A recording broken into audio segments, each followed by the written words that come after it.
Hadeel, how did that experience, of course, it's a very tough experience for sure, but how did that experience in itself and what you were witnessing, of course, being raised and being born in Syria and then having to leave your country and also being arrested by your own government, how did that experience shape your perspective, not only in Syria, but also in terms of how you see the Middle East and also how you see democracy, freedoms, and also the lack of discussion in terms of all of these topics?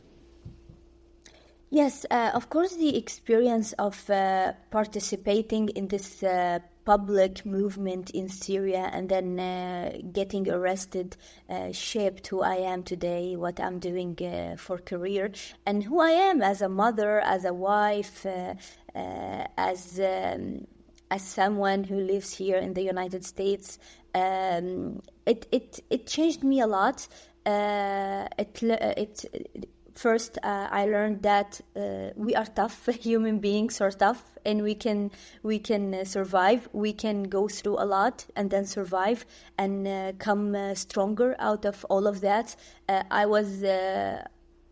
It was very possible that I die in any moment, and what I went through, either in the protests in the streets, because there were firing on the protesters.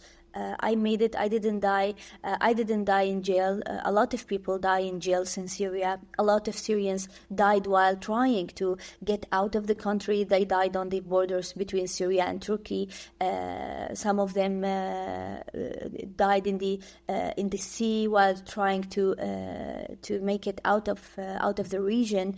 I survived a lot. I survived living in Egypt for 4 months as a young lady who was almost 19, and then I went to Switzerland. So I'm tough because of that experience. I'm strong. I know that we can do a lot to change our communities, to change our lives, to change our fate. I came from a very conservative community in northeast Syria, the region where ISIS, one of the ugliest and worst organizations, emerged.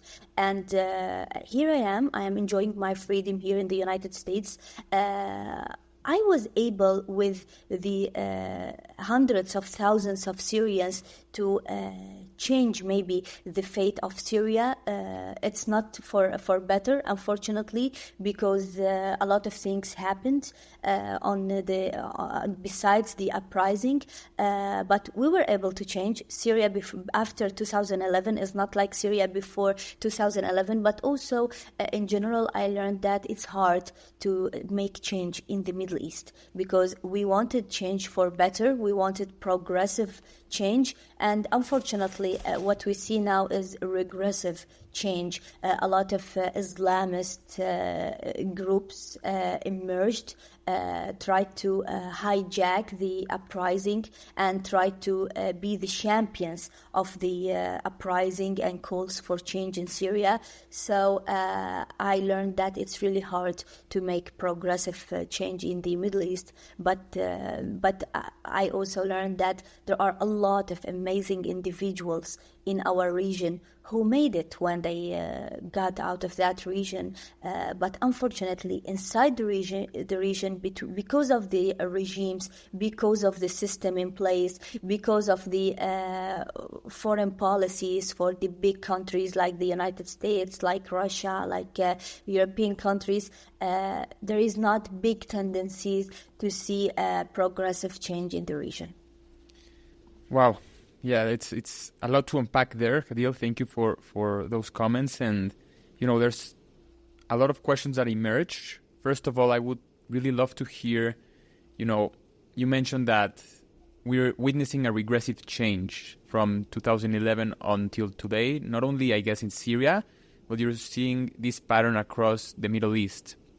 You're seeing it not only in the Israel-Gaza war that we're witnessing, but of course, when you reached out, you mentioned two other conflicts that are happening, one in Yemen and one in Sudan.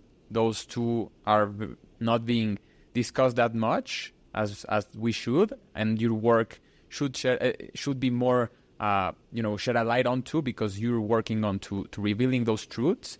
But I'm curious to know what are some of these themes that you're witnessing in terms of the regressive pattern.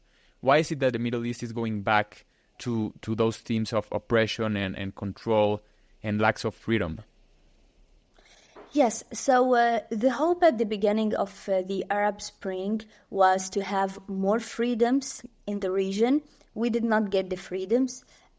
We got more oppression because the groups that posed themselves as the challenger for the former regimes and former systems were unfortunately worst, as corrupt as the regimes, maybe more radical than the previous regimes.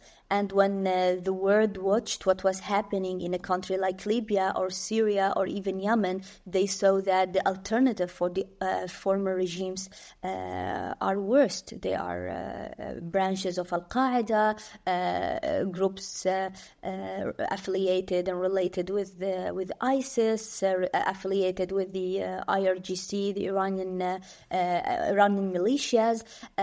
So all of that was happening, and there were conflicts between these two groups, the former regimes and the new opposition groups, activists, young people, students like me. When we hoped for change, we were marginalized by the regime, of course, but also by the opposition. So we had no space in this conflict that was taking place, and everything turned into a conflict and civil war between the new opposition and the former regimes, and that, of course, caused big damage in the infrastructure of the country, in the economy.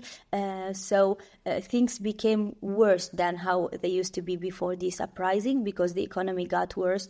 The conflict created very huge waves of immigrants and also displaced people. Until today, millions of Syrians moved from city to another city, escaping the war, escaping the destruction. And that's many people, like now in Jusoor, which is an Arabic media news outlet related to the Center for Peace Communication. We are reporting stories from northern Syria, where people have been living in tents for years now. Tents are their homes because they were displaced due to the war, and so this is why things became worse. So now we have the same oppression, we have the same systems in place, but also with more poverty, more destruction for the economy and infrastructure.